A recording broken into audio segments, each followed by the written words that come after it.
Good evening friends, good evening Priyanshi, good evening Dixit, good evening king, good evening. किधर के king हैं भाई, king साहब। चलिए, हृदय, सोनी, सभी लोगों को इकट्ठे गुड इवनिंग। एग्जाम सब होने वाला है, सब आप लोग तैयार हैं ना? मुकेश, प्रशांत, रणविजय, वाह गजब सर, आज स्मार्ट खूब लग रहे हैं। अच्छा, स्मार्ट लग रहे हैं, करिश्मा भी बोल रही है। ओ, चलिए,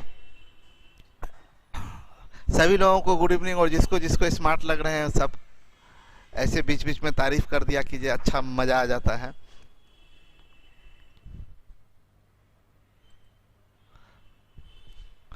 चलिए आते हैं। वाह क्या बात है सर जी, आज डॉली मेरा क्या लिखी है, वाह गजब स्मार्ट लग रहे हैं।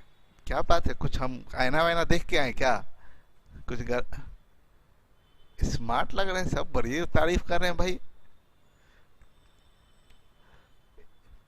चलिए काम शुरू करें। काजल सर आज बहुत स्मार्ट लग रहे हैं, छोड़ दे पढ़ाना वढ़ाना, क्या चले जाएंगे हम घूमने अभी। चलिए काम शुरू करें। हम देखिए, हम बताए थे जो ये टाइप है, इस टाइप में डॉली अब काम शुरू करते हैं, ठीक है? विपुल अब टाइप करना बंद कर दीजिए। मेरा ब्रेकअप हो गया है, अब इसमें मेरा कोई योगदान नहीं है भाई। लिख रहा है मेरा ब्रेकअप हो गया, इसमें हम कुछ नहीं किए हैं। चलिए, हो गया कितना बोला क्या कि 135 आम, 150 संतरा और 180 सेब को कुछ बक्सों में इस प्रकार रखना है कि सभी बक्सों में फलों की संख्या समान हो और प्रत्येक बक्से में सिर्फ एक प्रकार का फल हो। इन फलों को रखने के लिए कम से कम कितने बक्सों की आवश्यकता होगी? हम आपसे बताएं कि ये चीज आप को इस टाइप के क्वेश्चन में ये पता नहीं चलेगा, डायरेक्ट दिखने से ये पता नहीं चलता है ना कि एलसीएम है या एचसीएफ है। डायरेक्ट जैसे उसमें बताए थे, इससे पिछले टाइप में लैंग्वेज बेस्ड का दो तरह का क्वेश्चन होता है। लैंग्वेज बेस्ड दो तरह का क्वेश्चन होता है। एक होता है जिसमें आपको डायरेक्ट पता चल जाता है डिवाइडिंग इन, डिवाइडिंग बाई से, और एक होता है जो आपको ये क्वेश्चन पढ़ने के बाद आपको पता चलता है सोचने पर कि ये क्या करना है। तो आप देखें, कभी भी कोई चीज को डिस्ट्रीब्यूट करना है, इक्वली डिस्ट्रीब्यूट करना होगा, तो आपको ध्यान से कंसेप्ट को मजबूत कीजिए। हम ये बताए थे कि सर प्लीज 1 आवर ही क्लास लीजिए प्लीज सर, और भी क्लास रहता है, बहुत सारी प्रॉब्लम होती है, please I request you sir, please please. एक आदमी बोल रहा है कि जल्दी जल्दी 1 ही घंटा पढ़ाइए। एक आदमी उधर एमडी बोल रहे हैं कि आप तो सिलेबस खत्म ही नहीं कर रहे हैं, लटकाए हुए हैं, जल्दी जल्दी खत्म कीजिए। किसका किसका बात सुने भाई। ग्रुप डी, सुमन का कहना है ग्रुप डी एनटीपीसी का प्रीवियस ईयर क्वेश्चन। हम सुमन हम बात कर रहे थे सब लोगों से। मेरा प्रयास ये है ना कि हम एनटीपीसी तक हर रोज एक सेट करवाएं प्रीवियस ईयर का, तो वो सब बात कर रहे हैं। अब उसमें जो डिस्कशन होता है उस डिस्कशन में हम लोग फाइनल आपको बताएंगे, लेकिन हो सकता है अगर शुरू होना होगा तो अगले वीक से हम करवा देंगे शुरू, जिसमें मैथ्स का डिस्कशन हम करवा देंगे, रीजनिंग का डिस्कशन ऋषिकेश सर करवा देंगे, और जीएस का discussion 2-3 teacher, Vineet sir, Sujeet sir और 1-2 लोग और, उन सब के साथ में कर लेंगे। तो सर अब आइए, तो हम ये बोल रहे थे, हम आपकी टाइप को भाई ये लोग तो सुनेंगे नहीं, इसका सारा कमेंट सेक्शन ही ऑफ कर दीजिए अभी थोड़ी देर के लिए, ठीक है?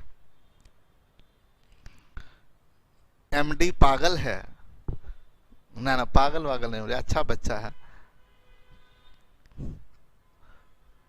ग्रुप डी का न्यू बैच दीजिए। देखिए हमको जहां तक लगता है ना कि 2 महीना में कोई बैच हमको तो नहीं आता है। हमसे बार बार हम बोल रहे हैं कि हमको ये चीज़ नहीं होता है कि 2 महीना में कोई हमसे बोले ना कि ये बैच खत्म कर दीजिए। 2 महीना में कैसे बैच खत्म होता है यार? पूरा बैच कैसे 2 महीना में खत्म होगा? आप अगर पढ़े हुए हैं पहले से ही आप पढ़े हुए हैं तो आपको थोड़ा बहुत बेसिक नॉलेज है, तो हम प्रीवियस ईयर का पूरा प्रैक्टिस सेशन ला सकते हैं जो कि लगातार आपके एग्जाम तक 100 सवा 100 सेट करवा दें। अब 100 100 120 125 प्रीवियस ईयर का सेट कोई अच्छे से कंप्लीट कर लेगा तो हमको इस बात में कहीं से कोई डाउट नहीं है कि उसका रिजल्ट ना हो। ठीक है, तो हम ये चीज बोल रहे हैं आपको कि आप क्या करिए। सोनी कुमारी क्या है, सूर्यकांत सर फी कितना लगेगा? फी जो भी होगा बहुत नॉर्मल फी होगा, कोई बहुत ज्यादा फी नहीं होगा। ड्रीम गर्ल आज कमेंट नहीं कर रही है। ड्रीम गर्ल कौन है भाई? ड्रीम गर्ल वंडर गर्ल है तो ड्रीम गर्ल बोल रहे हैं। वंडर गर्ल अभी तक नहीं आई है, गायब है। एडवांस बैच का पेमेंट कितना? एडवांस बैच का तो शायद 599 रुपया है। सर आराम से पढ़ाएं। राहुल पुष्पंजय सर हम लोग न्यू स्टूडेंट हैं, स्लो स्लो ही पढ़ेंगे। सर मेरा फर्स्ट टाइम है क्लास।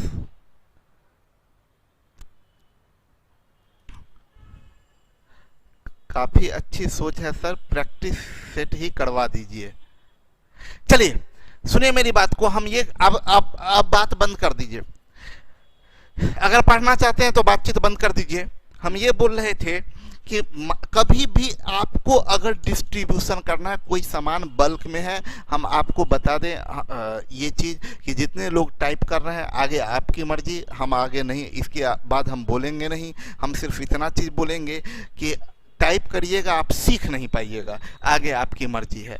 कोई सामान बल्क में है, कोई सामान मान लीजिए सब कलम है बल्क में है, अगर आप इक्वली पैक करना चाहेंगे तो आप याद रखिए, आप जब भी पैक कर सकते हैं तो उसके फैक्टर में ही पैक कर सकते हैं। मान लीजिए थोड़ी देर के लिए आपके पास में 20 सेब है, आप बॉक्स में बराबर बराबर, कुछ बक्से में बराबर बराबर पैक करना चाहते हैं, इक्वल पैक करना चाहते हैं, तो आप उसके फैक्टर में ही पैक कर पाएंगे। अगर 20 एप्पल है, उसको बॉक्स में पैक करना है तो 20 का फैक्टर 10, आप 10 का 2 पैकेट बना सकते हैं। 20 का फैक्टर 5, 5 का 4 पैकेट बना सकते हैं। 20 का फैक्टर 2 का 10 पैकेट बना सकते हैं। यानी अगर कभी भी इक्वली पैक करना हो तो आप जब भी पैक करेंगे तो आपको पैक वो करना पड़ेगा उसके फैक्टर में ही। अब ये चीज, ये नॉलेज, ये डे टू डे लाइफ का ज्ञान हुआ। जैसे कोई भी चीज है, आपको 30 चॉकलेट है, आप चाह रहे हैं ना कि कुछ लोगों को आप चॉकलेट बांटना चाहते हैं बराबर बराबर मात्रा में, तो आप 30 के फैक्टर में ही बांट सकते हैं। अगर इक्वल बांटना चाहते हैं तो 30 का फैक्टर 15, 15 का 2 बनेगा। 30 का फैक्टर 10, 10 का क्या है,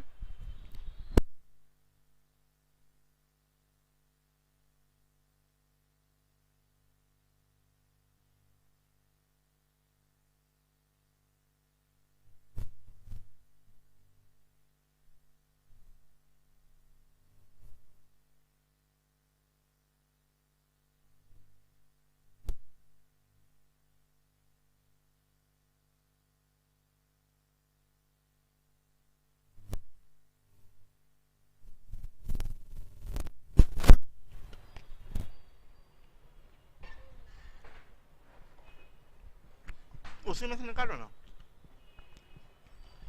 हाँ हाँ,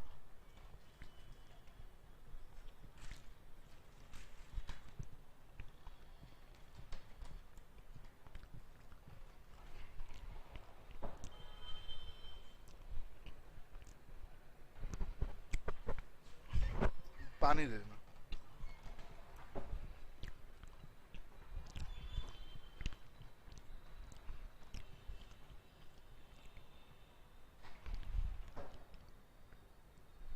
रीजनिंग का और मैथ का क्या खा रहे हैं? अरे वो शिव जी ब्रेड को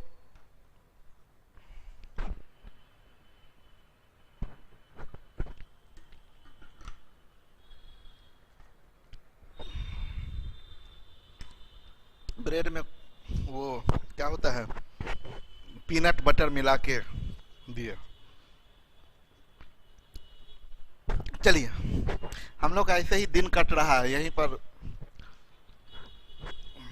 इन लोगों के लिए सब बच्चे सब जो भी हॉस्टल में है सब बहुत खुश है कि सर खाना लग रहा है घर का खा रहे हैं। चलिए, तो अभी बोला 135 आम।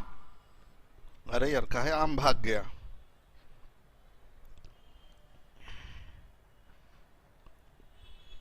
देखिए, ये 135 आम को पैक करना है, 150 संतरा को और 180 सेब को कुछ बक्सों में इस प्रकार रखना है कि सभी बक्सों में फलों की संख्या समान हो। देखिए यही बात बोला ना, फलों की संख्या समान हो। यानी आप आम को 135 के फैक्टर में पैक करेंगे, संतरा को 150 के फैक्टर में पैक करेंगे और सेब को 180 के फैक्टर में पैक करेंगे। और बोला प्रत्येक बक्से में सिर्फ एक प्रकार का फल हो, मतलब आम के बक्सा में आम, संतरा के बक्सा में संतरा, सेब के बक्सा में सेब। और बोला बताइए कम से कम कितने बक्सों की आवश्यकता होगी। सबसे पहली बात हम आपको ये कहना चाहते हैं, number of fruits, number of fruits, number of fruits in each box, in each box, प्रत्येक बॉक्स में फ्रूट्स की संख्या। तो मेरा यह कहना है कि एक बॉक्स में आम कितना होगा, तो 135 का फैक्टर में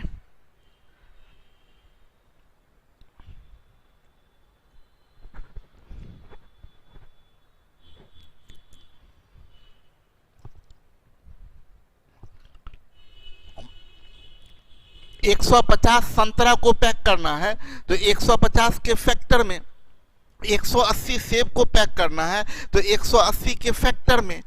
और देखिए यहाँ एक बहुत इंपॉर्टेंट बात है, हम क्या बोलेंगे कि ये एक बॉक्स में फलों की संख्या HCF ऑफ 135, 150 एंड एकदम आराम से समझिए बराबर कितना, 15। एक बॉक्स में फलों की संख्या 15।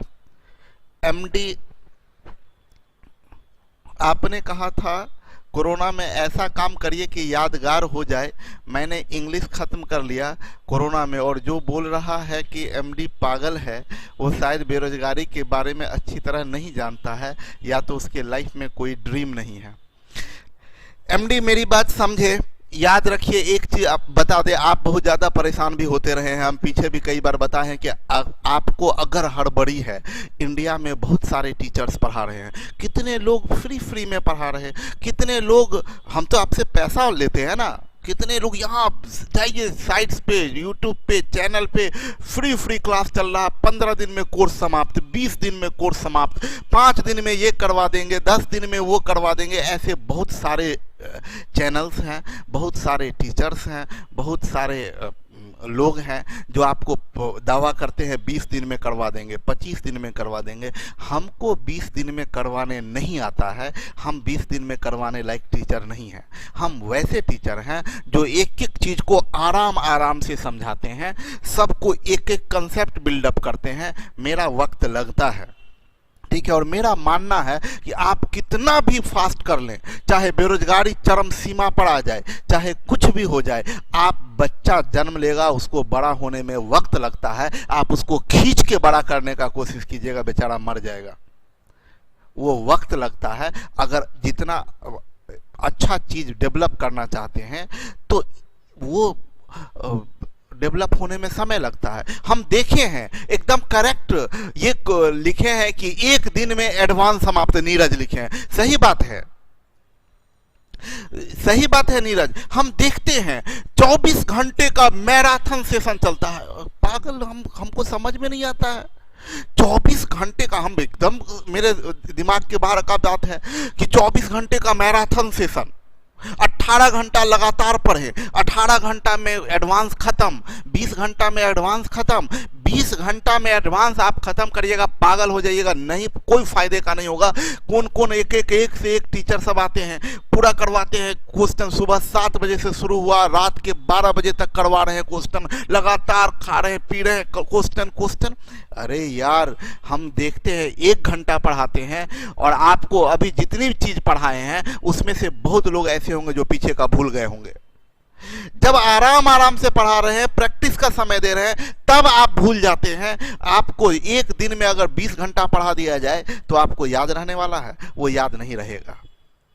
तो मेरा तरीका ये है, हमको ये बकवास करने का आदत नहीं है। हम बड़ा सिंपल चीज बताए हैं आपको कि मेरा जो पढ़ाने का तरीका है, हम आराम से पढ़ाएंगे, समझा के पढ़ाएंगे कि क्या कैसे होता है। बात बाकी तो बहुत सारे टीचर्स हैं जो 2-2 घंटा में पढ़ा देंगे, 1-1 घंटा में पढ़ा देंगे।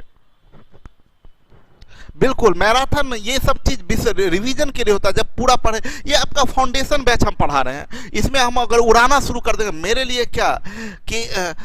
लिए क्या है, हम जब पढ़ाना अगर शुरू करें, अभी देखिए ना, एक बच्चा बोला ना कि 1 घंटा पढ़ाइए सर, इससे ज्यादा मत पढ़ाइए।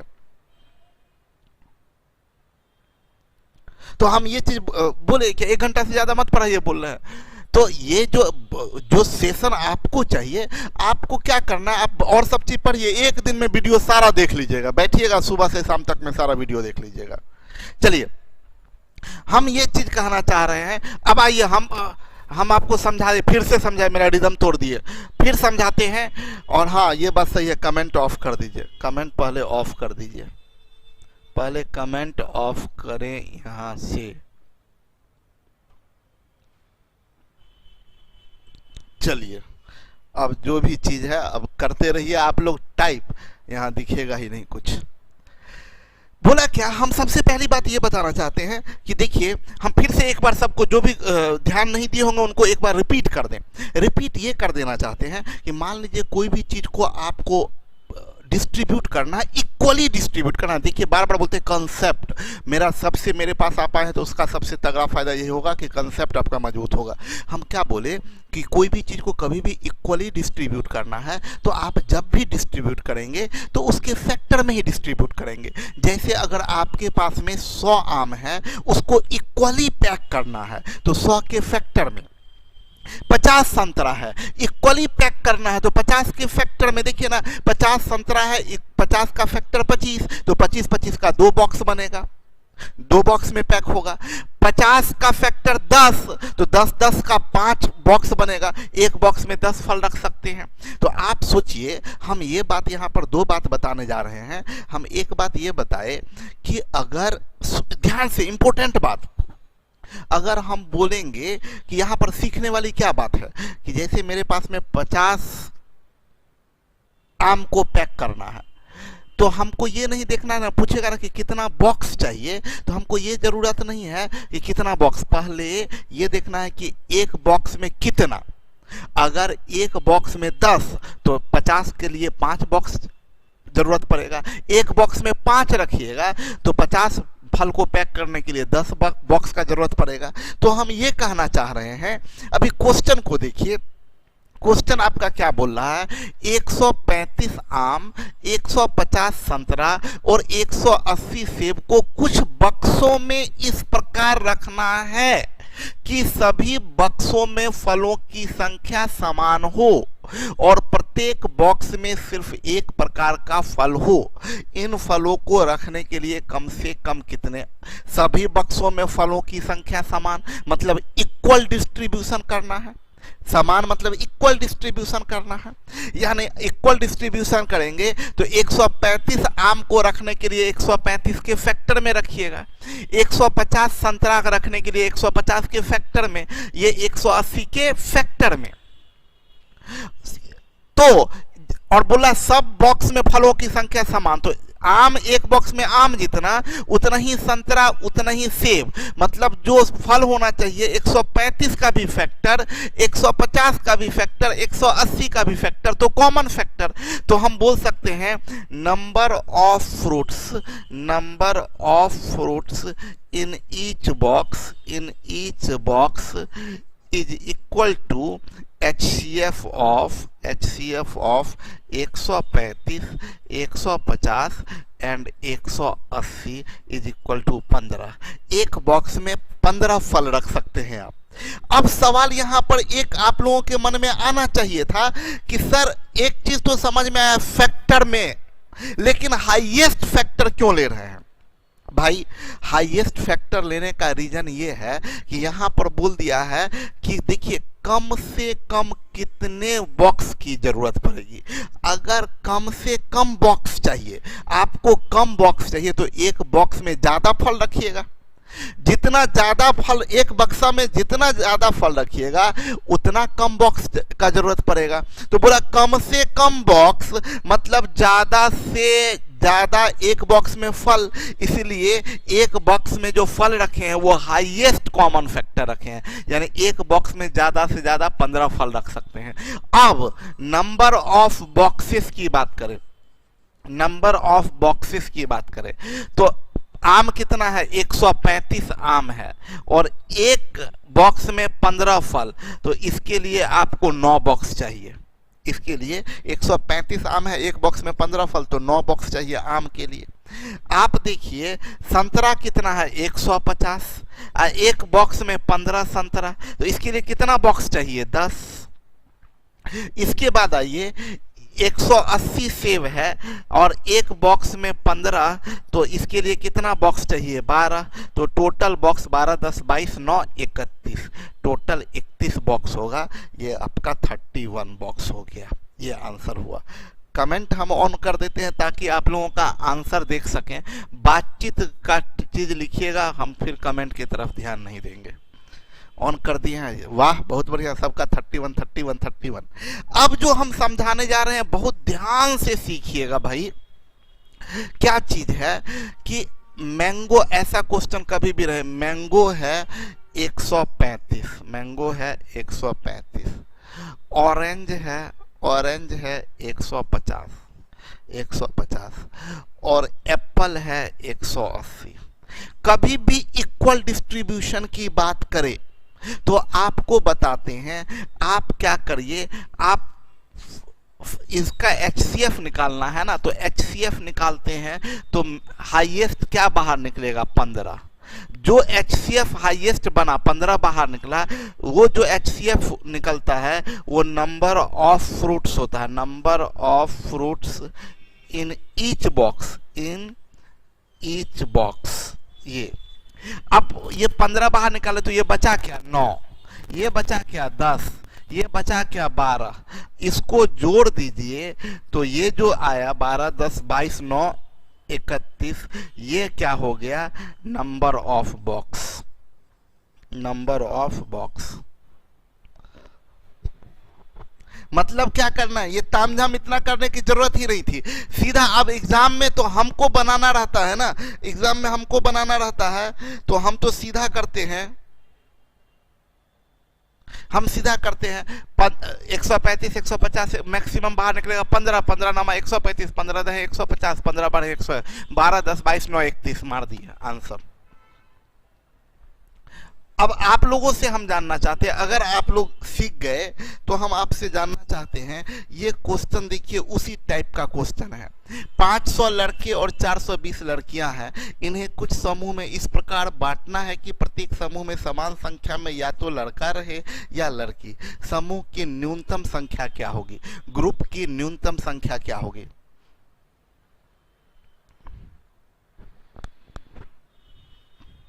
ग्रुप की न्यूनतम संख्या क्या होगी? फिर वही बात है, तो देखिए ना, हम अभी जो तरीका सिखाए, बॉय कितना है? 500, गर्ल्स कितनी है? 420। इन्हें इक्वल डिस्ट्रीब्यूशन करना है और नंबर ऑफ ग्रुप कर रहा है, इसमें मैक्सिमम क्या बाहर निकल रहा है? 20, तो ये बचेगा 25 और ये बचेगा 21। हम क्या बोले, इन दोनों को जोड़ दीजिए, 5 1 6 2 2 4 46 ग्रुप बनेगा, 46 ग्रुप बनेगा। अब जैसे आप लोगों से एक क्वेश्चन हम पूछते हैं, आप लोग इसका जवाब दीजिएगा। हम ये पूछना चाह रहे हैं कि बताइए, बॉय है 80, गर्ल है 48 और टीचर्स हैं 32।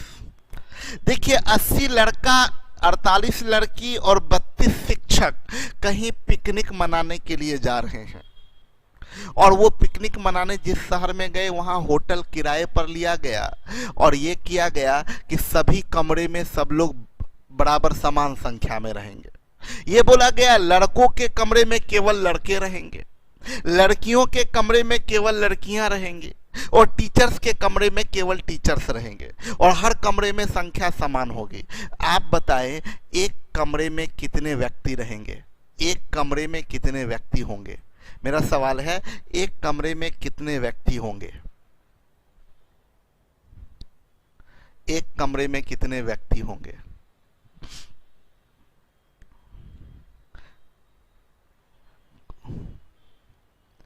मैक्सिमम लोग गलत लिखे हैं, बहुत लोग आंसर इसका 10 कर रहे हैं, जबकि बिल्कुल मेरा सवाल क्या था एक कमरे में कितने व्यक्ति, तो जो बाहर निकला मैक्सिमम सब किससे कटेगा? 16 से। तो एक कमरे में 16 व्यक्ति होंगे। हम बोलते कमरा कितना, तो 16 25 80, 16 3 48, 16 दूनी 32, 5 3 8 2 10। कमरा 10 होता। हम कमरा नहीं पूछे कुल कितना कमरा, हम पूछे हैं एक कमरे में व्यक्ति कितना, तो एक कमरे में 16 व्यक्ति। एक कमरे में 16 व्यक्ति। अगर पूछते कमरा कितना तब आंसर होता 10। तो एक ग्रुप में मेंबर HCF होता है और जो बच गया उसको ऐड कर देते हैं तो वो नंबर ऑफ ग्रुप होता है। समझ में आई बात?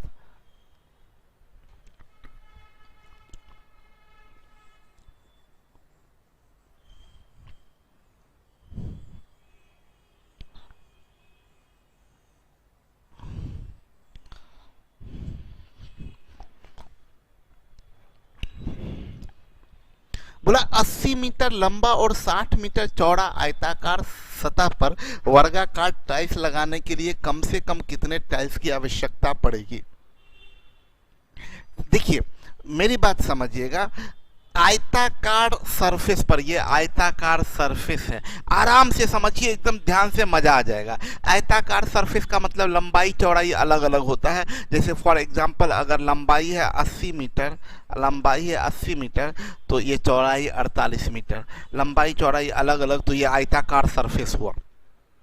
इस आयताकार सरफेस पर देवकरण आप फंसा लेते हैं सर। हम फंसाने के लिए ही तो काम कर रहे थे।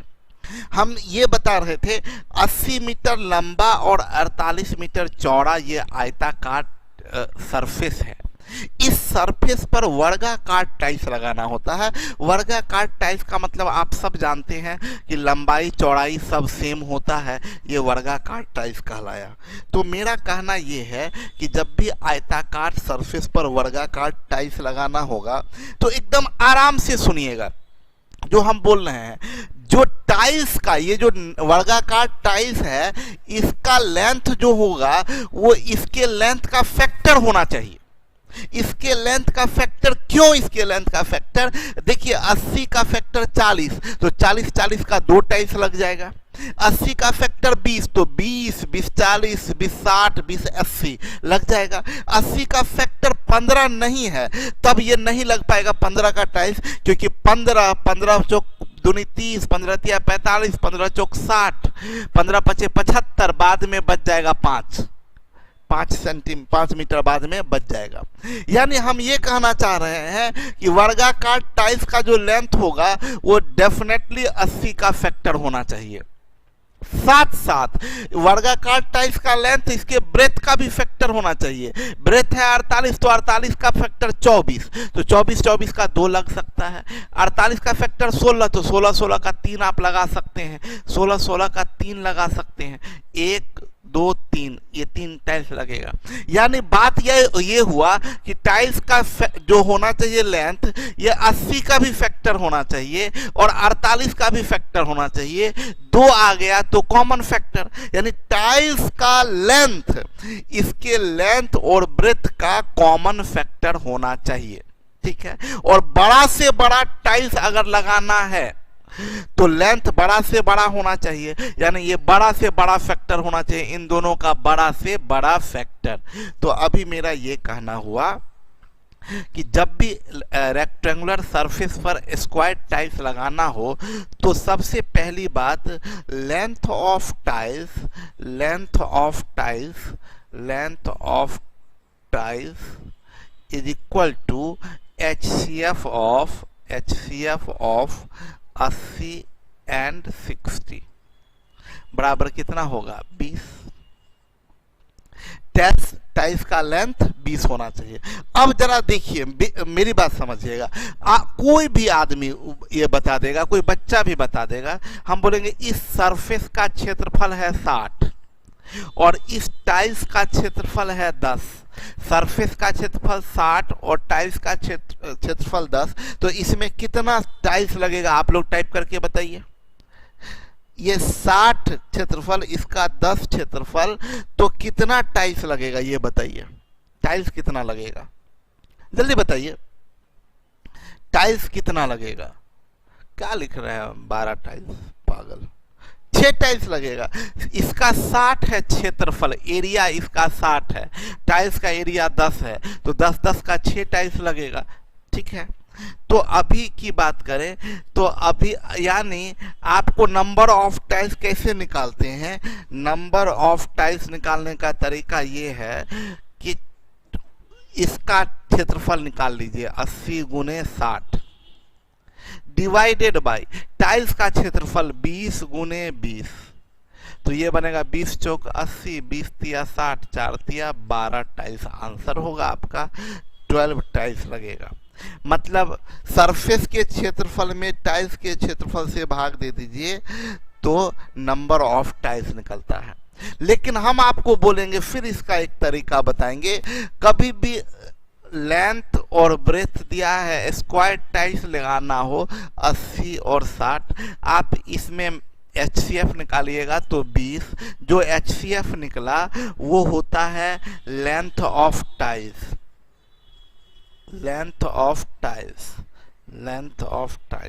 और ये जो बच गया 20 चौक 80, 20 तिया 60, इनको गुना कर दीजिए तो ये नंबर ऑफ टाइल्स। दो चीज बताएं, इससे पिछले क्वेश्चन में जोड़ते थे, इस बार अगर ग्रुपिंग करना हो तो जोड़िए, अगर टाइल्स लगाना हो तो ये प्रोडक्ट करते हैं, मैक्सिमम बाहर निकाले वो लेंथ ऑफ टाइल्स और जो बच गया उसको गुना कर दिए तो वो नंबर ऑफ टाइल्स। अच्छा माधुरी, ठीक है, समझ गए। अब आगे बढ़ते हैं अगले क्वेश्चन की तरफ। बोलता है एक व्यक्ति 600 रुपया में कुछ आम खरीदता है और उनमें से कुछ आम को 126 रुपया में बेच देता है। इस प्रकार उसे न लाभ होता है न हानि। बताएं कि व्यक्ति के पास कम से कम कितना आम शेष बचा। हम दोनों चीज समझाते हैं। शशि, वाओ, ये कंसेप्ट बहुत अच्छा है। ओके, चलिए, थैंक यू। हम ये कहना चाह रहे, देखिए हम क्वेश्चन को समझाने के लिए 2-3 बात पर ध्यान दिलवाएंगे, आप ये सब चीज छोड़ दीजिए।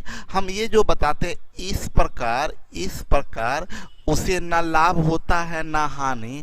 न लाभ न हानि का मतलब क्या होता है ये समझा दे पहले। ये न लाभ न हानि का मतलब ये होता है, न लाभ न हानि का मतलब जितना में आप खरीदे उतना में ही बेचे। एकदम आराम से समझिए, हमको कोई हड़बड़ी नहीं है। आपको हड़बड़ी है, जिनको भी हड़बड़ी है वो अपना समझ लीजिए, हमको कोई हड़बड़ी नहीं है। मेरा एकमात्र उद्देश्य रहा है कि हम जो भी चीज बताएं आपके दिमाग में बसा दें। हम ये कहना चाह रहे हैं कि एडवांस हुआ बनाए हुए थे ना, आप देखिएगा फिर मेरे क्लास में एक एक चीज नजर आएगा, दिखेगा, हर प्रॉपर्टी आपको लगेगा क्या कि सर इतना आसान होता है। कोई प्रॉपर्टी भारी नहीं, कोई क्वेश्चन भारी नहीं, बड़ा क्वेश्चन को इजी तरीके से करवा देंगे। हाँ बोलिएगा, उड़ाने के लिए तो उड़ाने हमको नहीं आता है, इसके लिए बहुत लोग हैं। ठीक है, हम ये बताना चाह रहे थे, सबसे पहली बात बताएं कि बोला इस प्रकार उसे न लाभ होता है न हानि। इसका मतलब कभी भी कोई खरीद बिक्री में जब बात हो कि न लाभ है न हानि, तो न लाभ न हानि में याद रखिए कि मतलब जितना में आप खरीद के लाए उतना में ही बेच दिए। मतलब 50 में खरीदे हैं तो 50 में ही बेच दिए, तो आपको न लाभ होगा न हानि। ये बात पहली बात हम बताएं। मान लीजिए 50 में खरीदे हैं आप और 50 में ही बेचे, तो आपको ना लाभ होगा ना हानि। कभी बोल देगा ना कि 50 में बेचे, 50 में बेचे, ये नहीं रहता। सुन लीजिए एकदम ध्यान से, ये आगे काम देगा। 50 में बेचे, 50 में बेचे और 10 रुपये का लाभ हुआ, 10 रुपये का लाभ हुआ। इसका मतलब कितना में बेचते तो ना लाभ होता ना हानि? जल्दी टाइप करके बताइए। हम बोले 50 में बेचे, 10 रुपये का लाभ हुआ, तो कितना में बेचे तो ना लाभ होगा ना हानि? जल्दी बताइए, कितना में बेचे तो ना लाभ ना हानि? बड़ा अच्छा लिखे हैं सुमन, बस पूंजी निकल गया, उसी को बोलते हैं ना लाभ ना हानि। बड़ा मजेदार बात बोले। हाँ बिल्कुल, ये अच्छा लगता है। देखिए ना, आपका समझ में एक एक बात आ रहा है। करेक्ट, 40 में बेचेंगे तो ना लाभ ना हानि। अब मेरा यहाँ का काम खत्म हुआ। मतलब हम क्या समझाना चाह रहे हैं, तो वो हम आप जानते हैं पॉइंट वाइज समझाते हैं। मेरा एक चीज था ये समझाना। अब रुकिए, अब आगे बढ़ते दूसरी बात समझाते हैं। ये ना लाभ ना हानि का मतलब आप समझ गए। अब दूसरी बात क्या समझाना चाहते हैं, बोला कि एक व्यक्ति 600 में कुछ खरीदता है, उनमें से कुछ आम को 126 में बेच देता है। 600 रुपया में कुछ खरीदता है, उनमें से कुछ आम को 126 रुपया में बेच देता है। सुनिएगा, मेरी बात को समझिएगा। हम क्या कहना चाह रहे हैं कि अगर कभी भी कोई, बहुत ध्यान से समझिएगा, बहुत मतलब बल्क में कोई सामान है, जैसे फॉर एग्जाम्पल के लिए आप लोगों को बताएं। अभी आप लोग को दिख नहीं रहा होगा, मेरे इस मुट्ठी में, हाँ बहुत अच्छा, ये तो बबुआ भी बता देगा। हम बोले ये मेरे मुट्ठी में कुछ पेन्स हैं, कितनी कलमें हैं आपको नहीं पता। ये मेरे मुट्ठी में कुछ कलम है, कितनी कलम है नहीं पता। हम बोलेंगे सारे कलम का दाम इक्वल है। एकदम आराम से समझिएगा, एकदम हड़बड़ाइएगा नहीं। सारे कलम का दाम इक्वल है, कितना कलम है आपको नहीं पता। हम बोलेंगे सारे कलम का दाम 100 रुपया, सारे पेन का दाम 100 रुपया। हम बोलेंगे एक कलम का दाम बताइए। सारे कलम का दाम 100 रुपया, हम बोलेंगे एक कलम का दाम बताइए। आप बोलिएगा सर कैसे बताएं, अब कितना कलम है आप ये बताइए। आप हमसे यही ना पूछिएगा सर कितना कलम है ये बताइए। अगर हम बोलेंगे 2 कलम है तो आप बोलिएगा 50 रुपया। हम बोलेंगे 4 कलम है तो आप बोलिएगा 25 रुपया। ध्यान से समझिए, मजा आ जाएगा। हम बोले पूरे पैकेट का दाम 100 रुपया है, और हम बोले क्या एक कलम का आप बताइए दाम। आप हमसे पूछिएगा कि सर कितना कलम है, हम बोलेंगे 5 कलम तो बोलिएगा 20 रुपया। हम बोलेंगे 10 कलम तो बोलिएगा 10 रुपया। हम बोलेंगे 2 कलम है तो बोलिएगा 50 रुपया। यस और नो? यस। मेरा कहना यह है कि आपसे हम बोले पूरे पैकेट का, पूरे दाम का, पूरे कलम का कीमत, पूरे पैकेट का कीमत 100 रुपया है। एक कलम का दाम आप बताइए। आप बोलिएगा कि बताइए आपकी मुट्ठी में कितना कलम है। हम बोलेंगे ये हम नहीं बताएंगे। आप बोलिएगा तो हम भी एक कलम का दाम नहीं बताएंगे। कैसे बता दें? हम बोलेंगे 50, आप बोलिएगा नहीं 4 कलम है। आपका कुछ पता है क्या बोल दीजिएगा। वैसे हम कुछ नहीं बोलते हैं। मेरी बात समझे? तो आपसे हम बोलेंगे अच्छा एक बात बताएं। हम आपसे ये बोलेंगे कि एक बात बताएं कि मेरे पास में निकेश बेवकूफ, छोड़िए ना टाइप करना, दया आ जाता है। जो टाइप करते हैं उस पर दया आ जाता है हमको कि कितना बेवकूफ है। हम बोलेंगे क्या कि ये पूरे पैकेट का दाम पूरे पैकेट का कीमत 100 रुपया है, एक कलम का दाम बताए। आप बोलिएगा नहीं बता सकते। हम बोलेंगे अच्छा हम बता रहे हैं, आप बताइए कि सही बोल रहे हैं कि गलत। हम बोलेंगे 50 रुपया। आप बोलिएगा ठीक है 2 कलम खरीदे होंगे। हम बोलेंगे 10 रुपया। बोलिएगा ठीक है 10 कलम। हम बोलेंगे 15 रुपया। आप बोलिएगा झूठ बोल रहे हैं आप कि 15 रुपया एक कलम का दाम कैसे हो सकता है। एक कलम आप बोले सब कलम का दाम इक्वल है, तो 15 15 15 छक 90 रुपया। 10 रुपया कहाँ गया? बिना ढक्कन का कलम खरीद लिए एक। जब सबका 15 15 है तो 15 छक 90, 10 रुपया बाद में बच जाएगा, तो इक्वल कहाँ हो गया? बिना ढक्कन का कलम तो खरीद नहीं लिए। ठीक है, तो इससे क्या कंक्लूजन निकला? बल्क में अगर कभी सामान दिया है तो एक वस्तु का कीमत टोटल कीमत का फैक्टर होगा। यानी अगर बल्क में 500 रुपए का आप कलम खरीद के लाए हैं तो एक कलम का दाम 500 का फैक्टर। आप 100 रुपया में कलम खरीद के लाए हैं तो एक कलम का दाम 100 रुपया का फैक्टर। तो भाई मेरे, इससे तो एक कंक्लूजन ये निकलता है कि अगर एक व्यक्ति 600 रुपया का कलम खरीदा है, सॉरी आम खरीदा है, 600 रुपया का आम खरीदा है, तो एक आम का कीमत 600 का फैक्टर होगा। एक आम का कीमत 600 का फैक्टर होगा।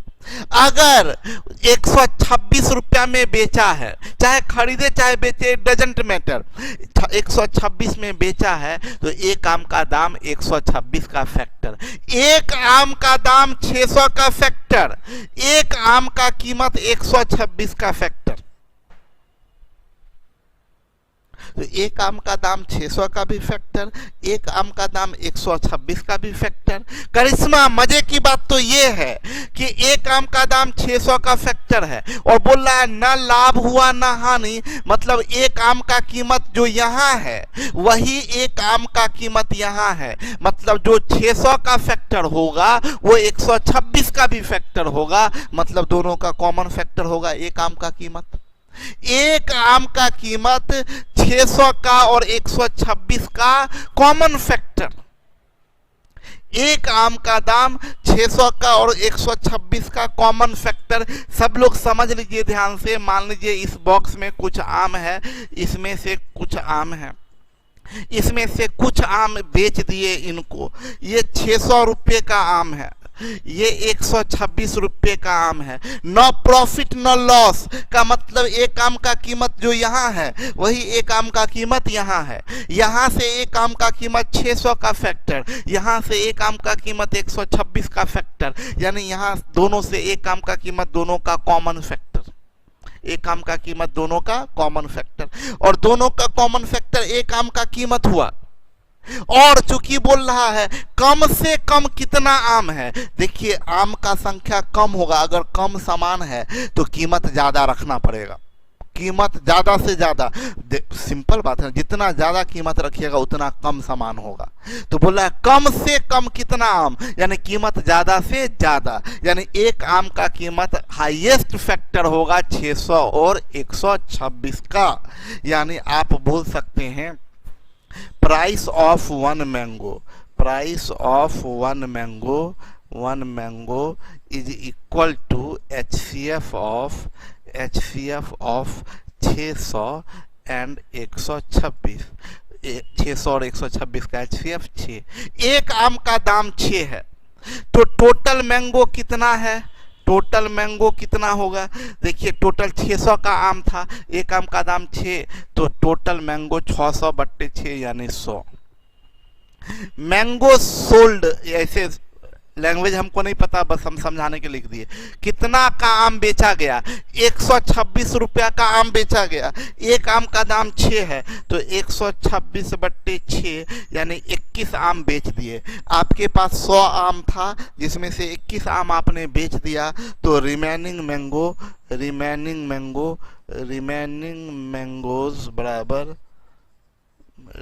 मैंगोज बराबर 100 माइनस 21, 10 से गया 9, 9 से 2 गया 7, 79 मैंगो बच गया। 79 मैंगो बच गया। हम आपको ये भी यहाँ सिखाना चाहते हैं कि टोटल कितना मैंगो था? 600। खरीदा, बेचा कितना में, 126 में। आप क्या कीजिए, मैक्सिमम जो निकाल सकते हैं वो निकाल लीजिए, जिसमें मैक्सिमम जो निकाल सकते हैं वो निकालिए। तो 6, ये बचा कितना, 100, ये 6 दूनी 12, 6, ये घटा दीजिए, 10 से 1 गया 9, 9 से 2 गया 7। जो मैक्सिमम बाहर निकालते हैं वो प्राइस ऑफ 1 मैंगो होता है, प्राइस ऑफ 1 मैंगो, और ये रिमेनिंग मैंगो, रिमेनिंग मैंगोस। यानी 3 टेक्निक बताए हैं। एक टेक्निक आपको जोड़ना सिखाए, जब ग्रुपिंग करना होता है तो वहां जोड़ते हैं, जब रेक्टेंगुलर सरफेस पर स्क्वायर टाइल्स लगाना होता है तो गुना करते हैं, और जब इस केस में, मैंगो के केस में, यहाँ बेचते हैं कुछ कीमत के बारे में, बल्क में कुछ खरीद के और कुछ बेचते हैं, तो उस केस में ये आपका घटाते हैं। ये तीनों 3 चीज बता दिए, ठीक है। अब आइए एक चीज ध्यान दीजिएगा, प्रदीप सिंह आम वाला कहानी बताएं। अच्छा, आम वाला कहानी बताते हैं। पहले एक क्वेश्चन बता दें, यहाँ पर समझिएगा कि हम ये बता रहे हैं ये कब होगा, ये कब बनेगा। सुनिए मेरी बात, ये सुनिए ध्यान से सब लोग। सर बाहर वाला मैक्सिमम नंबर कैसे लेते हैं? किंग हम क्या करते हैं ना, ये मैक्सिमम मतलब आपको, ये तो अंदाज से लीजिए। हम आपको पहले बोले थे कि ये आपको अंदाज से, जैसे ये 600, इनका कहना आप कैसे डायरेक्ट समझ गए मैक्सिमम 6 है, हम ये अंदाज से पता चल जाता, 6 से दोनों कटेगा। मान लीजिए आपको नहीं अंदाज पता चला, आप 2 ले लिए मैक्सिमम, कोई बुराई नहीं है, 2 ले लिए तो यहाँ 300 होगा। ये 2 छक 12 63 हो, 2 छक 12, 2 तिया 6 63 होगा। अब आप देखिए, आपको लगेगा कि भाई 3 तो अभी भी आ सकता है, तो ये 3 निकालिएगा तो ये 100 होगा और ये 21 होगा। ये आप जानते हैं तब तक निकाल सकते हैं जब तक सारा ना कट जाए, अब कुछ नहीं कटेगा तो आपका ये 2 तिया 6 हो जाएगा। लेकिन हमको डायरेक्ट पता चल गया, प्रैक्टिस है तो 6 निकल जाएगा बाहर। मैक्सिमम जिससे कट सकता है उससे काटते हैं। अब आते हैं हम लोग, हम ये बताना चाह रहे हैं ये लेकिन कब होगा, जब ये बोले कि नो प्रॉफिट नो लॉस के केस में होगा। क्योंकि नो प्रॉफिट नो लॉस के केस में ही ना एक आम का कीमत जो खरीद, ये क्या है, क्रय मूल्य है, ये क्या है, विक्रय मूल्य है। ये कब दोनों जगह कीमत समान रहेगा, जब क्रय मूल्य और विक्रय मूल्य सेम हो। समझिए बिट्टू, जो क्रय मूल्य हो, मतलब यहाँ ये काम कब करेगा, ये क्वेश्चन कब बनेगा, जब ना तो लाभ हो ना हानि हो। लेकिन अगर इस सवाल में देखिए, अगला वाले सवाल में 1000 रुपया में कुछ आम खरीदा, उनमें से कुछ 330 रुपया में बेच देता है, इस प्रकार 20 रुपये का लाभ हो जाता है। यही चीज के लिए हम सिखाए थे। कब हमारे लिए क्वेश्चन बन जाता, जब ना तो लाभ होता ना हानि। तो हम बोले भाई मेरे रणविजय 330 में बेच दिया तो 20 रुपये का लाभ हुआ, तो कितना में बेचे तो ना लाभ हो ना हानि, कितना में बेचेगा तो ना लाभ होगा ना हानि। 330 में बेचा तो 20 रुपये का लाभ हुआ, कितना में बेचेंगे तो ना लाभ होगा ना हानि, जल्दी बताइए। 330 में टाइप करके बताइए। 330 में बेचे, सबसे पहले सोनाली का जवाब आया, यस। 330 माइनस 330 माइनस 20, और ये आपका 1000 है। यानी ये आपका, ये क्या होगा, 1000 और 310। आप क्वेश्चन को आप ऐसे, इसी क्वेश्चन को आप ऐसे बोल सकते हैं कि 1000 में खरीदा और 310 में बेचा तो ना लाभ हुआ ना हानि। ऐसे बदल सकते हैं क्वेश्चन को ना, आप ऐसे बोल सकते हैं 330 रुपये में बेच देता है तो 20 रुपये का लाभ। हम बोल सकते हैं, इसी में सुधार कर सकते हैं, लिख सकते हैं 310 में बेचेगा तो ना लाभ होगा ना हानि, कोई गलती नहीं है। 310 में बेचेगा तो ना लाभ ना हानि। तो पहला वाला क्वेश्चन हो गया। 1000 में कुछ आम खरीदा, उसमें से कुछ 310 में बेच दिया, न लाभ हुआ न हानि, बताएं कितना आम बच गया। तो वही काम मैक्सिमम बाहर निकाल दिए, 10 दिख रहा है इधर, इधर बचा 100, इधर बचा 31, घटा दीजिए, 10 से 1 गया 9, 9 से 3 गया 6, 69।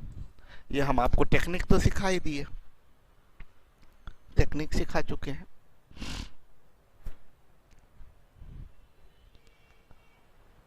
बोला दैनिक मजदूरी करने वाले एक मजदूर को कुछ दिनों के काम के बदले 1800 रुपया देने का वादा किया गया। 1800 रुपया देने का वादा किया गया, लेकिन कुछ दिन अनुपस्थित होने के कारण उसे केवल 1400 दिया गया। उसकी अधिकतम संभव दैनिक मजदूरी क्या है? सुनिए आप मेरी बात को बहुत ध्यान से समझिएगा। अगर एक चीज दैनिक मजदूरी की बात करें, दैनिक डेली वेजेज पर काम करता है ना लोग, दिहाड़ी मजदूर जो होता है 200 रुपया पर डे लेता है या 300 रुपया पर डे लेता है। तो हम अगर आपको बोलेंगे कि हम देखिए एक आपको हम काम चल रहा है, तो हम बोले क्या कि सो देखिए हम एक मजदूर से बात किए हैं, हम बोले क्या कि देखिए हम एक मजदूर से बात किए हैं, बोले हैं कि तुम मेरे यहाँ काम कर दो, हम तुमको 1000 रुपया देंगे, पूरा काम हम उससे बात कर लिए हैं, दैनिक मजदूर है, आपको एकदम समझिएगा ध्यान से। हम बोलेंगे कि वो दैनिक डेली वेजेज पर लेता है, हम उसको बोले हैं कि 1000 रुपया तुमको देंगे, तो आप क्या सोचेंगे? उस मजदूर का डेली वेजेज वो हमसे कितना डिमांड किया होगा? गारंटी है वो 1000 का फैक्टर में डिमांड किया होगा, या क्योंकि 1000 टोटल मजदूरी 1000 है, तो एक दिन का मजदूरी 1000 का फैक्टर होगा, हो सकता है 500 का 500 होगा, तो वो 2 दिन काम करेगा। उसका मजदूरी 1000 का फैक्टर 250 रुपया हो सकता है, 4 दिन काम करेगा। यानी एक दिन का मजदूरी जब भी होगा तो टोटल मजदूरी का फैक्टर होगा। ठेका जो लेता है, ठेका नहीं दिलवा रहे हैं हम, ये बता रहे हैं कि एक दिन का जो मजदूरी होगा वो टोटल मजदूरी का फैक्टर होगा, एक दिन का मजदूरी। अब एकदम आराम से समझिएगा। मान लीजिए थोड़ी देर के लिए क्वेश्चन क्या कह रहा है कि मान लीजिए किसी मजदूर का 200 रुपया डेली वेजेज है, हम उसको 10 दिन के लिए बोले 10 दिन के लिए बात किए, तो 10 दिन के लिए बात करेंगे तो 2000 रुपया देने का बात किए होंगे कि हम भाई 2000 रुपया तुमको देंगे। लेकिन वो 2 दिन अब्सेंट कर गया, ये 2 दिन अब्सेंट कर गया तो 8 ही दिन काम किया ना, 8 दिन काम किया, तब तो हम 200 के हिसाब से उसको कितना रुपया देंगे? 200 के हिसाब से उसको तो 1600 रुपया ही देंगे।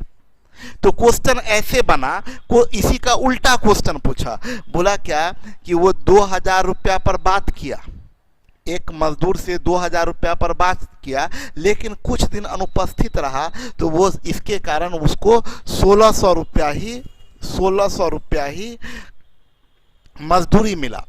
बताइए वो कितना दिन अनुपस्थित रहा? तो सीधा क्वेश्चन हुआ, उसी का उल्टा क्वेश्चन ये है। बोला 1800 वादा किया, लेकिन अनुपस्थित रहा तो 1400 ही दिया गया। उसकी अधिकतम संभव मजदूरी क्या है? तो डेली वेजेस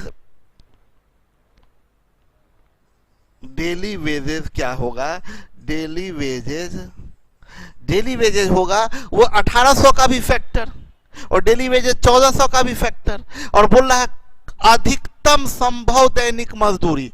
अधिकतम मैक्सिमम मजदूरी होने का मतलब समझिएगा, मैक्सिमम मजदूरी तो हाईएस्ट फैक्टर होगा, 1800 का हाईएस्ट फैक्टर, 1400 का हाईएस्ट फैक्टर, तो इसका डेली वेजेज क्या होगा?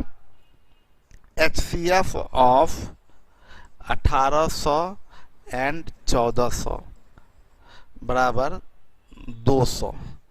एक दिन का उसका मजदूरी 200 रुपया होगा। यही आपसे पूछ रहा है एक दिन का मजदूरी क्या है, तो आंसर जाएगा एक दिन का मजदूरी 200 रुपया।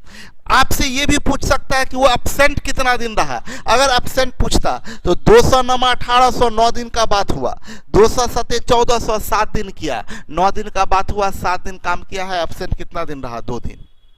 अगर पूछता एब्सेंट कितना रहा तो आंसर जाता 2 दिन। आई थिंक सबको समझ में आया होगा।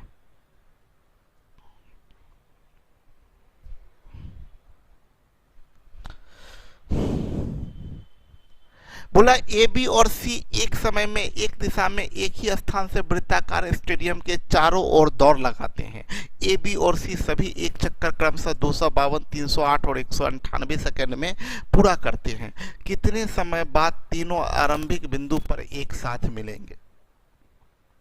कितने समय बाद एक साथ मिलेंगे? मेरी बात समझिएगा। हम बोले क्या, ये एक वृत्ताकार स्टेडियम है।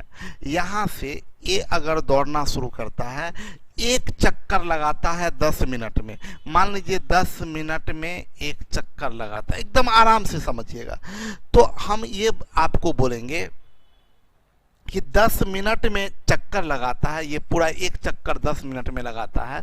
तो इस बिंदु पर वो पहुंचेगा 10 के मल्टीपल में, यानी 10 में, फिर 20 मिनट में, फिर 30 मिनट में, फिर 40 मिनट में, मतलब इस बिंदु पर 10 के मल्टीपल में पहुंचेगा। मान लीजिए यहाँ से बी, ये बी इसका चक्कर लगाने में बी को 15 मिनट लगता है। इसी बिंदु से, सेम बिंदु से बी को 15 मिनट लगता है। तो बी इसी बिंदु पर पहुंचेगा 15 के मल्टीपल में।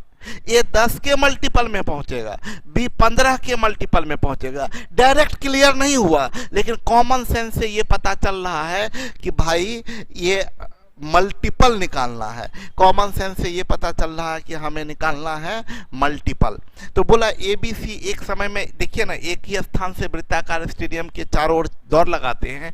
ए बी और सी सभी एक चक्कर क्रमशः 252, 308 और 198 सेकंड में पूरा करते हैं।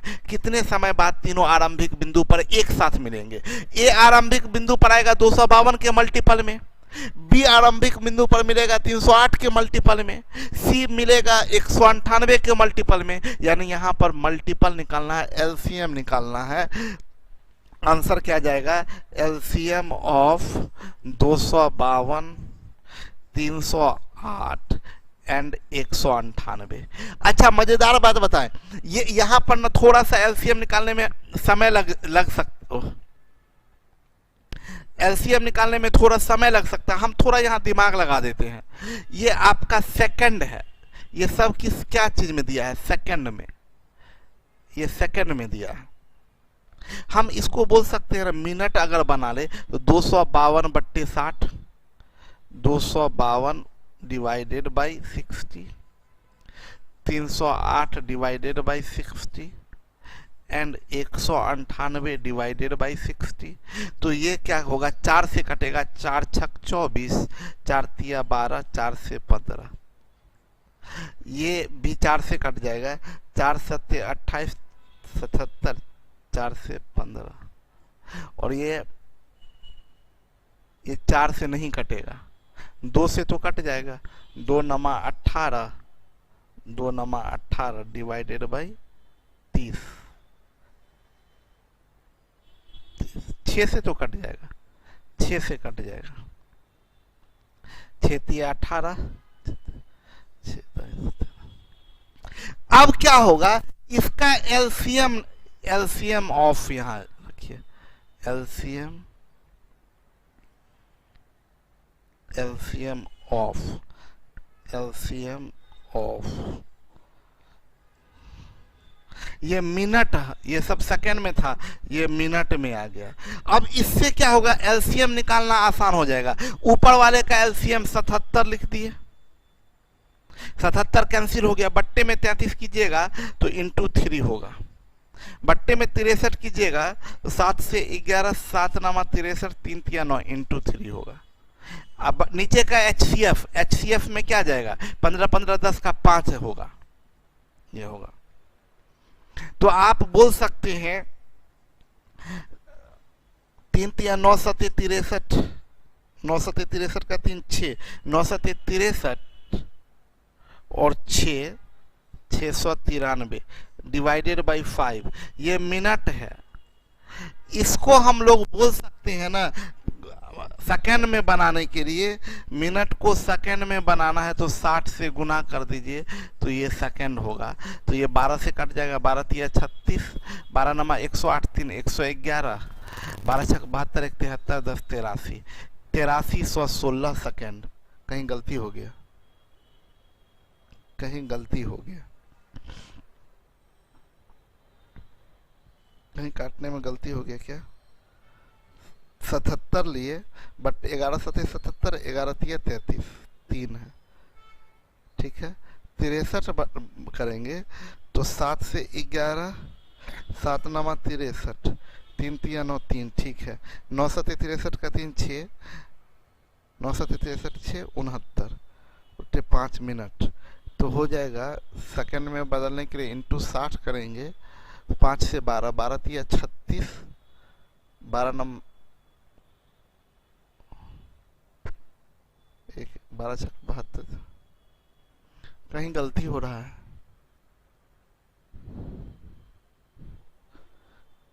63/15,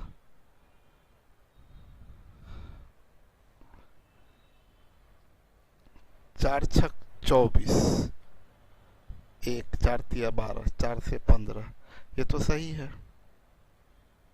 ओहो,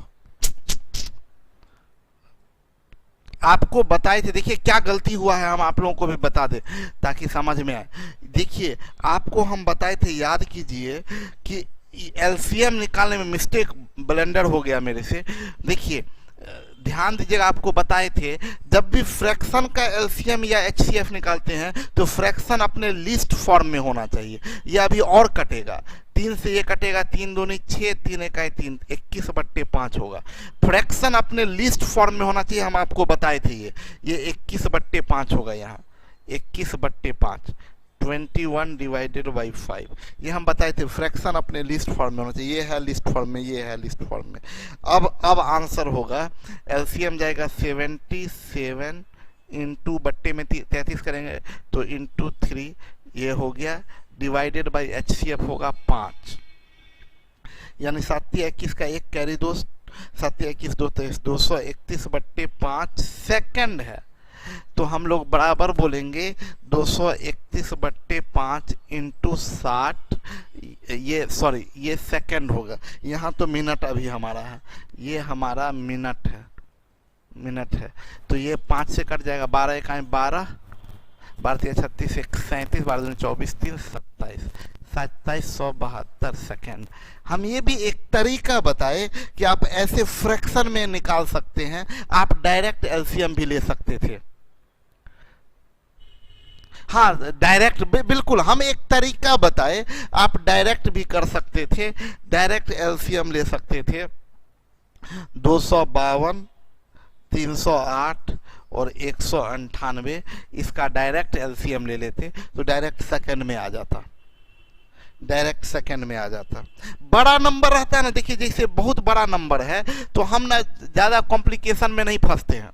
बहुत बड़ा नंबर होता है तो हम ज़्यादा कॉम्प्लिकेशन में नहीं फंसते हैं। हमको लगता है क्या कि भाई नॉर्मल तरीका से एलसीएम निकाल दो, नॉर्मल तरीका से एलसीएम निकाल देते हैं। और उसके बाद अब इसमें आपका फाइनल चीज हम आपको बताएं तो देखिए, क्या हम जो आपको बताए थे इनका एलसीएम चाहिए, तो ये तो 4 का मल्टीपल है। हम देखिए ना, ये 4 का मल्टीपल है, आंसर 4 का मल्टीपल होना चाहिए। ये कटेगा, ये नहीं कटेगा, ये नहीं कटेगा, ये नहीं कटेगा, आंसर 2 सेकंड में आंसर। रजनीश 2 सेकंड में आंसर। हम सीधा देखिए कि आपको कल जो सिखाए थे ऑप्शन से, आपको देखिए कि देखिए ये 4 का मल्टीपल है ना, 4 से कटने वाला संख्या है तो ऑप्शन भी 4 से कटना चाहिए। तो ये लास्ट में 70 4 से नहीं कटेगा, 70 4 से नहीं कटेगा, 70 4 से नहीं कटेगा, आंसर 2 सेकंड होगा। अब इसी को बोलेंगे सर बहुत समय लग गया, एग्जाम में तो ये एग्जाम में पूछा गया क्वेश्चन है, बहुत समय लगा, आप दिमाग लगाइए ना, हम ये भी तो बताए हुए हैं। तो हम ये कंसेप्ट पीछे कल के क्लास में दिए थे कि ऑप्शन से हम लोग कैसे जाते हैं, ये हम पीछे कल के क्लास में दिए थे। हम ये बोल रहे हैं, कल पूरा बहुत विस्तार से बताए थे, सारा क्वेश्चन इसका बताए थे। हम बोले आपसे कि आप देखिए यहाँ पर कि आपको चाहिए क्या, आपको इन सब का इसका और इसका और इसका एलसीएम चाहिए। मतलब जो ऑप्शन होना चाहिए इन सब से कटना चाहिए, इनसे कटता है और ये 4 से कटता है। ये 4 से कट रहा है, देखिए ना, ये 52 4 से कट रहा है। तो जब 4 से कट रहा है तो ऑप्शन भी 4 से कटना चाहिए। तो ऑप्शन ये लास्ट में 70 4 से नहीं कटेगा, 70 4 से नहीं कटेगा, 70 4 से नहीं कटेगा। आंसर हो गया। चलिए टाइप 3 खत्म हो गया। अब आते हैं टाइप 4 पर। टाइप 4 पर आने की बात करें तो उससे पहले एक हम आप लोगों को आम वाला कहानी बार बार डिमांड आ रहा है, सुना देते हैं। और टाइप 4 कल एलसीएम खत्म हो जाएगा। आप लोग को प्रैक्टिस सेशन दे दिए हैं। हाँ, इतना हथियार दे दिए हैं कि कहीं ना कहीं काम कर जाएगा। कल एलसीएम एचसीएफ हम आपका समाप्त कर देंगे, परसों आपका मिसलेनियस समाप्त कर देंगे। उसके बाद आपका नंबर सिस्टम पार्ट 1 फिनिश हो जाएगा। नंबर सिस्टम पार्ट 1 आपको थोड़ा सा जो टाइम लगा उसके पीछे हम बार बार बता रहे हैं रीजन कि हम मेहनत करते, दिन भर बनाना पड़ता। अगर सिर्फ पढ़ाना पड़े ना तो हम तुरंत फटाफट पुराने ही तरीके से ख़त्म कर दें। अभी रेशियो की बात कर रहे हैं तो उसका स्टडी बना रहे हैं, प्रैक्टिस बना रहे हैं। इतना सारा किताब रखे हुए हैं, सब प्रीवियस का क्वेश्चन निकाल निकाल के, कि ताकि आपको जो हम रेशियो पढ़ाएं उसका पीछे हम प्रैक्टिस मटेरियल नहीं दिए थे, तो इस बार हम प्रैक्टिस भी आपको दें और साथ साथ प्रैक्टिस भी क्लियर होते चला जाए। और आज हम नहीं क्लास ले पाए थे इसका ये प्रैक्टिस सेशन सुबह 9 बजे, कल लेंगे। आज एक्चुअली कुछ प्रॉब्लम हो गया था इसलिए नहीं ले पाए थे, कल उसका प्रैक्टिस सेशन भी लेंगे। अब आते हैं एक आम वाली कहानी फटाफट सुना देते हैं और उसके बाद फिर चलेंगे, आज का क्लास ऑफ करेंगे। अब क्या हुआ, एक कहानी सुन लीजिए। जो नहीं सुने हैं, जो सुने हुए हैं उनको तो कम मजा आएगा, जो नहीं सुने हैं उनको बहुत मजा आएगा। एक कंजूस था, छोड़िए एकदम पूरा हम अपने रॉ में सुनाते हैं। एक कंजूस था, तो उसका कंजूसी का चर्चा दूर दूर तक फैला हुआ था कि अरे ये गांव, इस गांव का कंजूस बहुत कंजूस है। वो भी खुश होता था कि चलो कुछ ना सही मेरे कंजूसी का भी तो चर्चा है, चारों लोग तरफ जान रहे हैं कि भाई ये बहुत बड़ा कंजूस व्यक्ति है, बहुत बड़ा कंजूस व्यक्ति है, सब तो बहुत खुश होता था। दिक्कत क्या हुआ कि एक बगल के गांव में एक नया कंजूस पैदा नहीं लिया, मतलब उसका नाम होने लगा। लोग ना उसका ज्यादा चर्चा करने लगे, अरे ये तो कुछ भी नहीं है, वो कंजूस तो महाकंजूस है। अब इसको खराब लगे, एक तो कंजूसी में ही नाम था, वो भी नहीं रहने दिया बगल वाला कंजूस, वो भी नाम मेरा मिट्टी में मिला रहा। कम से कम नहीं कुछ तो कंजूसी में तो नाम था, लोग जान रहा था महाकंजूस है। बगल वाला गांव वाला कंजूस तो और नाम होने लगा, उसका होने लगा। बोला क्या कि रुको पता करते हैं कि आखिर ऐसा क्या कंजूसी वो कर रहा है कि उसका नाम इतना तेजी से फैल रहा है। तो ये बड़ा कंजूस सोचा क्या कि एक बार जाते हैं और उससे एक बार मिलते हैं और बोलते हैं, देखते हैं कि आखिर कैसा कंजूस है वो। तो ये सोचा कि एक दिन प्लान बनाया, बोला कि चलते हैं मिलने के लिए। अब मिलने के लिए सोचा तो कंजूस तो था, लेकिन अंदर से थोड़ा उसको लगता था कि भाई किसी के यहाँ किसी के घर मिलने जाएंगे तो कैसे खाली हाथ जाए। था कंजूस, 1 रुपया भी खर्च करने में हालत खराब उसका, लेकिन सोचा कि दूसरे के घर जा रहे हैं, कुछ तो लेके जाना पड़ेगा। तो पता किया तो उसको पता चला ना कि वो बगल वाला गांव का जो कंजूस है उसको ना खरगोश बहुत पसंद है, खरगोश। तो खरगोश वो पालता वालता है, खरगोश रखता है, उसको बहुत पसंद है। तो बोला कि ऐसा करते हैं, वो दो पेपर निकाला, उसमें बढ़िया से खरगोश का फोटो बनाया, खूब अच्छा से 2 खरगोश का फोटो बनाया, थैला में दोनों फोटो को डाला और गया उस कंजूस के यहाँ। दरवाजा उसका नॉक किया तो संयोग से वो कंजूस का बेटा, जो दूसरे गांव वाला कंजूस के यहाँ जो गया था, उसका बेटा दरवाजा खोला। बोला कि हाँ जी बोलिए क्या काम है। तो बोला कि आपके पिताजी से मिलने आए थे, उनके कंजूसी का चर्चा दूर दूर तक है, तो हम सोचे एक बार मिलते हैं, हम भी कंजूसी हैं, हम लोग भाई भाई हुए एक तरह से। तो हम सोचे कि उनसे कुछ ज्ञान ले या आखिर मेरे से भी ज़्यादा चर्चित कैसे हो गए हैं। तो बोले कि अरे पिताजी तो नहीं है, पिताजी कहीं बाहर गए हैं। दरवाजा पर ही खड़े खड़े बोला, इसको अंदर भी नहीं आने दिया। बेटा उसका बोल रहा है क्या कि पिताजी नहीं है, दूसरे गांव में गए हैं, आप दूसरे दिन कभी आइएगा। तब बोला क्या अच्छा तो गड़बड़ हो गया, नहीं है तो कोई बात नहीं, एक काम कीजिए, हम उनके लिए कुछ गिफ्ट लाए थे। बोला आइए आइए अंदर आइए अंदर आइए। बुलाया अंदर, अंदर बोला ये क्या लेके आए हैं। तो बोला कि खरगोश आपके पिताजी को बहुत पसंद था, इसलिए खरगोश लेके आए हैं। वो निकाला, देख के तो उसका मूड खराब हो गया कि बेवकूफ़ बना रहा है, खरगोश का फोटो लेके आ गया है बना के। लेकिन क्या करेगा, मूड तो खराब हुआ लेकिन रख लिया। बोला ठीक है रखिए। बोला कि लेकिन आप भी जा रहे हैं तो खाली हाथ हम आपको भेजना नहीं चाहते हैं। आप भी क्या बोलिएगा कि भाई मेरे यहाँ आए और खाली हाथ जाए, आप भी मत जाइए खाली हाथ। मेरे यहाँ का ना आम बहुत फेमस है, मेरे यहाँ आम अच्छा अच्छा रसीला आम, मीठा आम होता है, सो आम थोड़ा लेते जाइए। तो कंजूस को लगा यार कैसा इसका कंजूस का बेटा है, तो देखो बताओ आम दे रहा है। बोला कि कोई बात नहीं दीजिए। बोला थैला खोलिए, थैला खोला। उसके बाद वो कंजूस का बेटा ऐसे आम बनाया, ऐसे डाला, ऐसे आम बनाया, ऐसे डाला। उसके थैला में ऐसे ऐसे आम बना रहा है, डाल रहा है थैला में, आम बना रहा है, डाल रहा है थैला में, दिया। बोला ठीक है जाइए।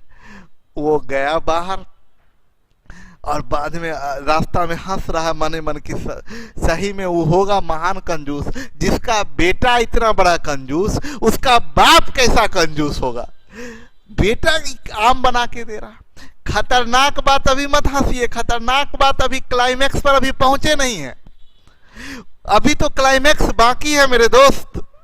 गया वो आगे, रास्ता में गया वो सोचते हुए, उसका काम खत्म। वो कंजूस तो सोच लिया कि भाई महाकंजूस होगा जिसका बेटा का ये हाल है, बाप का क्या हाल होगा। इधर घटनाक्रम क्या हुआ, ये तो वो गांव वाला चला गया, इधर इस लड़का का बाप आया जो महाकंजूस था, जो और सबसे बड़ा कंजूस था, वो आया। इसका बेटा सब कहानी बताया कि पिताजी ऐसे ऐसे हुआ था, उधर से वो गांव वाला आया था, ऐसे खरगोश लेके फोटो बना के आया था, हम भी दिए, आम बना बना के डाल दिए, बना बना के डाल दिए। लगाया एक तमाचा खींच के, बोला नालायक तुम बर्बाद करके छोड़ेगा एक दिन हमको। ठीक है आम बना के दिया तो इतना बड़ा बड़ा आम बनाना जरूरी था, छोटा छोटा आम नहीं बना सकता था। ये था क्लाइमैक्स। अब मजा आया होगा। आम बना था तो बड़ा बड़ा का है, वो जो बता रहा था ऐसे ऐसे आम बना कर, बोला इतना बड़ा बड़ा बनाना जरूरी था, छोटा छोटा बना था। चलिए हो गया, सुन लिए कहानी, कैसा लगा।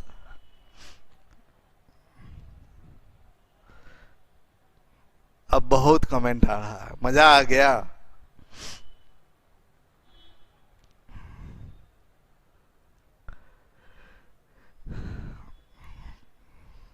चलिए बहुत दिन के बाद हम भी कहानी सुनाए। एक जमाने के बाद आप लोग साथ साथ होते थे तो बड़ा मजा आता था। खतरनाक था सर, क्या हो गया। सब बहुत फास्ट आप लोगों का कमेंट आ रहा है। कुछ विशेष जानकारी लेना हो तो फोन करके पूछ लीजिएगा, ठीक है। हम लोग कल इसको समाप्त कर लेंगे, ठीक है। सर मेरा एक क्वेश्चन है, अब तो चले जाएंगे शिव जी सर, आप कैसे भी एक मोटिवेशनल वीडियो डेली लाया कीजिए। हाँ मोटिवेशनल वीडियो, मेन बात है ना समय ही नहीं मिल पाता है, सुबह से लेकर रात तक बनाना पड़ रहा है पीपीटी, उसी में हम लोग व्यस्त हो जाते हैं, तो टाइम ही नहीं मिल पाता कि कुछ कर पाए। अब ये चीज़ है ना कि ये जो मेरा तैयार हो रहा है ये, अब ये आप लोगों के लिए जो भी वक्त लगा, लेकिन आगे के नए बच्चों के लिए ये बहुत अच्छा होगा कि सब चीज़ तैयार है, फटाफट फटाफट निकलता चला जाएगा। पागल हो गए सर, पागल मत होइए। चलिए thank you, okay bye, good night, मिलते हैं कल।